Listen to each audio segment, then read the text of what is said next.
আসসালামু আলাইকুম রহমতুল্লাহ।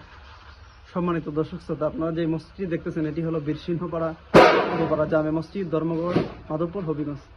এই মসজিদটি স্থানান্তর করা হয়েছে, আগে সামনে ছিল, এখানে আনা হয়েছে। ইনশাল্লাহ আমাদের এই মসজিদটি পুনরায় নির্মাণ করা হবে। যারা তুলসীপুরে আছেন, ধর্মগড়ে আছেন, আপনারা সকলে সহযোগিতা করবেন ইনশাল্লাহ। আর বিশেষ করে বীরসিংহপাড়া পূর্বপাড়া জামে মসজিদের মহল্লার যারা আছেন তারা সকলেই সহযোগিতা করবেন ইনশাআল্লাহ। যারা এই মসজিদ তৈরি করবে, আল্লাহ রাসূল বলেছেন, মান বানা লিল্লাহি মাসজিদান বানাল্লাহু লাহু মিসলাহু ফিল জান্নাহ।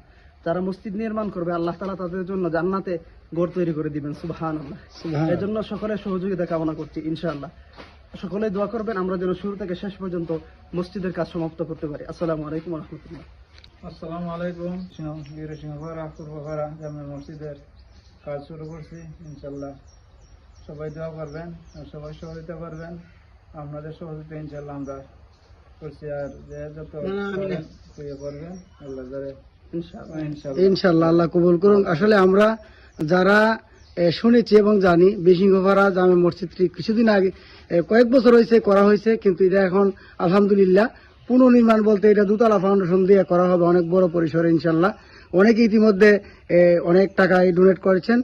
আর যারা এলাকাবাসী আছেন তারা অবশ্যই সহযোগিতা করবেন। এছাড়া আমাদের ফয়সালও একটা বড় অঙ্কের টাকা ডোনেট করেছে আলহামদুলিল্লাহ।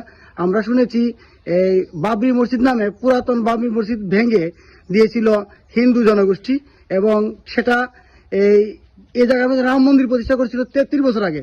এই বাবরি মসজিদ নামে হুমায়ুন নামে এক ব্যক্তি পশ্চিমবঙ্গে একটা মসজিদ করবেন, সেখানে একজন ব্যক্তি 80 কোটি টাকা দান করার জন্য প্রস্তাব আগ্রহ প্রকাশ করেছেন। এবং আমরা জানি এক হিন্দু মহিলা 10 মণ রড নিয়ে বসে আছেন, ওনার দান যাতে আল্লাহ কবুল করেন। আমরা এই ছোট পরিসরে, আমরা যে মসজিদ ছিল এক সময় একটা বেড়া ছিল, এখন ছোটখাটো পরিসরে, এখন আমরা ছাদ দেওয়ার চিন্তা করছি।